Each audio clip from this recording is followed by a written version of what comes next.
जय जगन्नाथ सांग माने आज आपणक मु नहीं आसी गोटे स्नैक्स आइटम भेज कटलेट। इवनिंग टाइम रे एहाकु निहाती बनातु, खाई के समस्ते सियोर खुशी हेबे।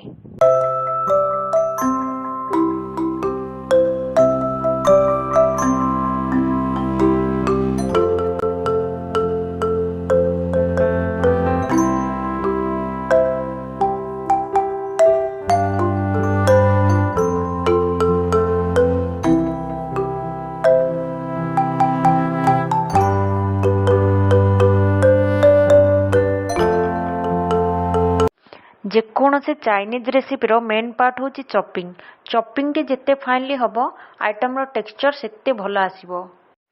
खंडे पत्र कोबी को नेबा, ताको प्रथमे लंबा आकार सरू सरू करी काटिबा। से पत्र कोबी को आमे गोटे खालुआ जगारी नै कि ताको आउ टिके फाइनली चॉप करबा पय गोटे ग्लास रे एम्प्टी करबा। एम्प्टी करबा द्वारा कटलेट रे बाइंडिंग भलो होई थाए।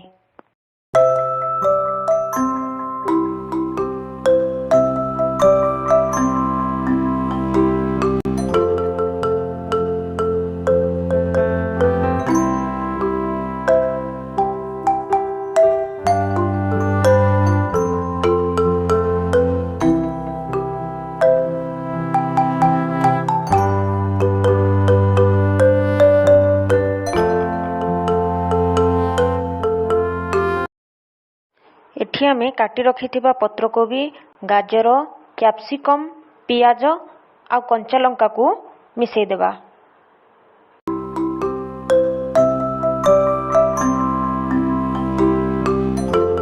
सबु वेजिटेबल मिसई देला परे सेथिरे आमे 8 रु 10 बड़ टेबल स्पून कॉर्नफ्लोर ऐड करिबा। मु एठी मरीच गुंड, हळदी गुंड आ मसला गुंड ऐड कली। एबे आमे स्वाद अनुसार लूण पकेबा।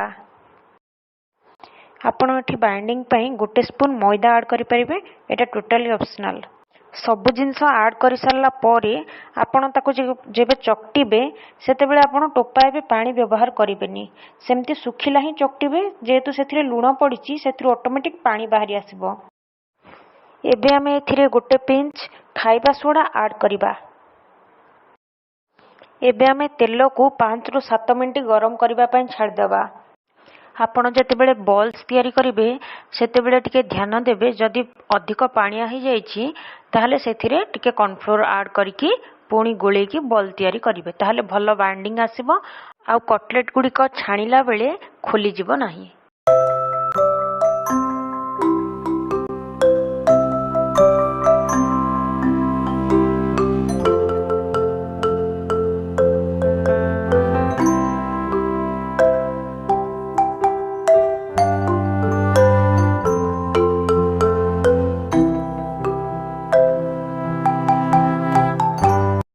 एठी हमर रेडी हो जाइए पूरा होटल स्टाइल रो क्रिस्पी कटलेट।